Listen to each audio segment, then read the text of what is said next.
Good morning students. आज हमारो गद्य खंड का चैप्टर काले मेघा पानी दे स्टार्ट करेंगे। उन लोगों के दो नाम थे, इंद्रसेना या मेंढक मंडली। बेटा किन लोगों के वो आपको आगे बताए जाएंगे, ठीक है। बिल्कुल एक दूसरे के विपरीत, ठीक है। यानी कि इंद्रसेना, इंद्र तो एक भगवान का नाम है, लेकिन इसमें कहा गया है बिल्कुल एक दूसरे के विपरीत। जो लोग उनके नग्न स्वरूप शरीर, उनकी उछल कूद, उनके शोर शराबे और उनके कारण गली में होने वाले कीचड़ कांदों से चिढ़ते थे, ठीक है, वे उन्हें कहते थे मेंढक मंडली। ठीक है ना बेटा। वे लोग नंग धड़ंग ऐसे ही घूमते थे और पानी वानी अपने ऊपर गिरवाते थे, तो इससे गली में भी कीचड़ होता था। तो जो लोग उनसे चिढ़ते थे वो तो उन्हें मेंढक मंडली कहते थे, ठीक है। उनकी आगवानी गलियों से होती थी। आगवानी मीन्स स्वागत। वे होते थे 10-12 बरस से 16-18 बरस के लड़के, सावला नंगा बदन, सिर्फ एक जांघिया या कभी कभी सिर्फ लंगोटी। ठीक है ना। अब पता चल गया बेटा आपको ये इंद्रसेना या मेंढक मंडली कौन थी। ये 8-10 लड़के होते थे जिनकी उम्र जो होती थी 10-12 साल से 16-18 साल के बीच में होती थी, ठीक है ना। एक जगह इकट्ठे होते थे। पहला जयकारा होता लगता था, बोल गंगा मैया की जय। ठीक है, ये जयकारा लगाते हुए वो घूमते थे। जयकारा सुनते ही लोग सावधान हो जाते थे, ठीक है ना। जैसे ही उनकी आवाज सुनते तो लोग चौकन्ने हो जाते थे। कारण अभी समझ आ जाएगा बेटा आपको। स्त्रियां और लड़कियां छज्जे बारजे यानी बालकनी वगैरह से झांकने लगती थी और यह विचित्र नंग धड़ंग टोली उछलती कूदती समवेत पुकार लगाती थी। काले मेघा पानी दे, गगरी फूटी बैल प्यासा, पानी दे गुड़धानी दे, काले मेघा पानी दे। बेटा ये कहते हुए ये फिरते थे, हर एक गलियों में वे लोग घूमते थे, ठीक है बेटा। उछलते कूदते एक दूसरे को धकियाते ये लोग गली में किसी दुमहले मकान के सामने रुक जाते।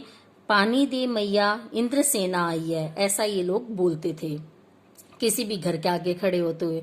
और जिन घरों में आखिर जेठ या शुरू आषाढ़ के उन सूखे दिनों में पानी की कमी भी होती थी, जिन घरों के कुएं भी सूखे होते थे, उन घरों से भी सहेज कर रखे हुए पानी में से बाल्टी या घड़े भर भर कर इन बच्चों को सर से पैर तक तर कर दिया जाता था। देखो बेटा इससे क्या पता चलता है, वहां पे पानी की बहुत ज्यादा कमी थी, ठीक है। जेठ का महीना या आषाढ़ की शुरुआत में कितनी गर्मी होती है बेटा, जैसे अब इन दिनों मौसम चला हुआ है, ठीक है ना। उस समय लोगों के घर के कुएं तक भी सूख जाते थे। वो खुद भी पानी की इतनी ज्यादा समस्या से जूझ रहे होते थे, लेकिन फिर भी जैसे ही ये इंद्रसेना या मेंढक मंडली उनके घर के आगे आती और जैसे ही वो पानी की मांग करती, तो जितना उन्होंने पानी अपने यूज के लिए, अपने इस्तेमाल के लिए उन्होंने भर कर रख रखा था, उसी में से बाल्टी या फिर घड़े भर भर कर पानी उन्हें ऊपर से नीचे तक तरबतर कर देते थे, उनके ऊपर पानी डालते थे, ठीक है बेटा। ये भीगे बदन मिट्टी में लोट लगाते थे। फिर ये मिट्टी में लोट लगाते थे, ठीक है। पानी फेंकने से पैदा हुआ कीचड़ में लथपथ हो जाते थे। देखो बेटा वो पानी फेंकेंगे और नीचे मिट्टी होगी तो ऑब्वियसली कीचड़ तो होगा ही होगा, तो उस कीचड़ में वे बच्चे लोटपोट रहते थे। हाथ पांव बदन मुंह पेट सब पर गंदा कीचड़ मलकर फिर हाँक लगाते, बोल गंगा मैया की जय। और फिर मंडली बांधकर उछलते कूदते अगले घर की ओर चल पड़ते, बादलों को टेरते, काले मेघा पानी दे। बेटा ऐसा उनका विश्वास था कि अगर ये लोग पानी दान करेंगे तो इंद्र भगवान प्रसन्न होकर पानी की वर्षा करेंगे, ठीक है ना। तो लोग भी इसलिए शायद इसी कारण, चाहे इसे आप अंधविश्वास कहो या चाहे उनकी भावना को, वे लोग इसी वजह से इन बच्चों पर पानी डालते थे कि जिस चीज की तुम्हें सबसे ज्यादा जरूरत है, अगर वही चीज हम दान में देते हैं तो वही सच्चे मायनों में दान होता है। अगर पानी की उस समय किल्लत चल रही थी तो अगर वे पानी ही बच्चों पर फेंकेंगे तो बच्चे उसके लिए इंद्र भगवान से प्रार्थना करेंगे कि वे वर्षा करें ताकि लोगों की पानी की समस्या दूर हो जाए। अंडरस्टैंड। वे सचमुच ऐसे दिन होते जब गली मोहल्ला गांव शहर की हर जगह लोग गर्मी में भुन भुन कर त्राही माम कर रहे होते। त्राही माम यानी गर्मी में तड़प रहे होते, त्राही त्राही मचा रहे होते लोग। ठीक है। जेठ के 10 तपा बीत कर आषाढ़ का पहला पखवाड़ा भी बीत चुका होता है। यानी आषाढ़ में बेटा कहते हैं बारिश का महीना होता है, लेकिन आषाढ़ का पहला पखवाड़ा मीन्स 15 दिन बीत जाते, 15 दिन बीत जाते और जेठ तो वैसे ही सूखा निकल जाता। ठीक है। पर क्षितिज पर कहीं बादल की रेख भी नहीं दिखती होती। बेटा जब हमें गर्मी बहुत ज्यादा लगती है तो ऑब्वियसली हमारा ध्यान आसमान में जाता है कि कब बारिश होएगी, कब ठंडक होएगी, जिससे कि मतलब कि लोगों को एकदम राहत मिले। ठीक है ना बेटा। तो बादल तो दिखते ही नहीं थे बिल्कुल भी आधा आषाढ़ जाने के बाद भी, हालांकि आषाढ़ बारिश का महीना होता है। ठीक है ना। कुएं सूखने लगते, नलों में एक तो बहुत कम पानी आता और आता भी तो आधी रात को भी मानो खोलता हुआ पानी हो।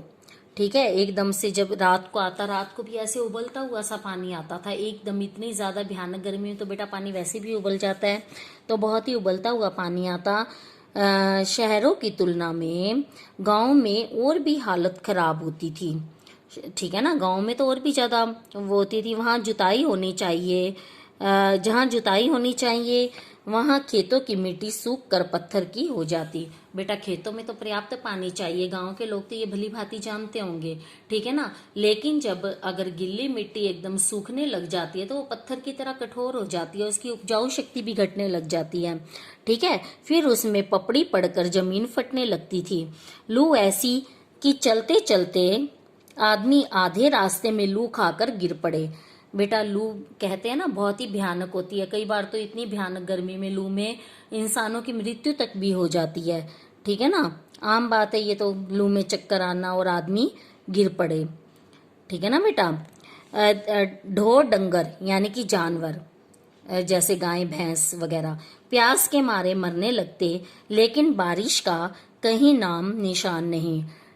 ऐसे में पूजा पाठ कथा विधान सब करके लोग जब हार जाते तब अंतिम उपाय के रूप में निकलती यह इंद्र सेना। देखो बेटा जब इंसान चारों तरफ से निराश हो जाता है तो भगवान की आराधना करता है। जब बारिश नहीं होती तो भगवान से प्रार्थना करके भी थक जाते, तो इनकी आखिरी उम्मीद यही इंद्र सेना होती कि इनके ऊपर पानी डालकर वो पानी का दान करेंगे और इंद्र भगवान पानी की वर्षा करेंगे। ठीक है ना बेटा। वर्षा के बादलों के स्वामी हैं इंद्र, और इंद्र की सेना टोली बांधकर कीचड़ में लथपथ कीचड़ में लथपथ निकलती, पुकारते हुए मेघों को, पानी मांगते हुए प्यासे गलों और सूखे खेतों के लिए। ठीक है ना बेटा। ये बच्चे भी तो निस्वार्थ सेवा ही कर रहे थे। कौन सा पानी उनके ऊपर गिर के बर्बाद ही तो हो रहा था, कौन सा वो उसका यूज कर रहे थे। लेकिन उनकी ये जो विश्वास था, धारणा बन चुकी थी कि इस तरह लोग पानी का दान करेंगे तो बारिश जरूर होएगी, और जो जानवर हैं उन्हें भी राहत मिलेगी, और जो लोग प्यास के मारे मरे जा रहे हैं उन्हें भी राहत मिलेगी। ठीक है ना। पानी की आशा पर कैसे सारा जीवन आकर टिक गया हो, बस एक बात मेरी समझ में नहीं आती कि जब चारों ओर पानी की इतनी कमी है तो लोग घर में इतनी कठिनाई से इकट्ठा करके रखा हुआ पानी बाल्टी भर भर कर इन पर क्यों फेंकते हैं। लेखक ऐसे सोचता है बेटा। एक बार आप पढ़ेंगे तो आपको भी ऐसा ही लगेगा। जब पानी की इतनी किल्लत है तो लोग क्यों पानी ऐसे वेस्ट कर रहे हैं। कैसी निर्मम बर्बादी है पानी की। पानी की कितनी क्षति होती है, यानी नुकसान होता है। इस तरह के अंधविश्वासों से कौन कहता है इन्हें इंद्र की सेना। अगर इंद्र महाराज से ये पानी दिलवा सकते हैं तो खुद अपने लिए पानी क्यों नहीं मांग लेते। ये लोगों के लिए क्यों प्रार्थना कर रहे हैं। ये तो अंधविश्वास ही है। अगर इनकी प्रार्थना में इतना ही असर है तो खुद अपने लिए प्रार्थना करें। खुद भी तो पानी की कमी से जूझ रहे होंगे ये लोग। क्यों मोहल्ले भर का पानी नष्ट करवाते घूमते हैं। नहीं, यह सब पाखंड है, अंधविश्वास है। ऐसे ही अंधविश्वासों के कारण हम अंग्रेजों से पिछड़ गए हैं और गुलाम बन गए। ठीक है ना बेटा। शायद यही भारतवासियों के अंधविश्वास के कारण ही ऐसा हो सकता है कि हम इतने वर्षों तक अंग्रेजों के गुलाम रहे, क्योंकि भारतीय लोग भावनाओं पर ज्यादा चलते हैं, अंधविश्वासों पर ज्यादा यकीन करते हैं, और यही कारण होगा उनके गुलाम बनने का भी। ठीक है बेटा, हम इस चैप्टर को यहीं तक रखते हैं और अगला नेक्स्ट वीडियो में करेंगे। ओके बेटा, बाय।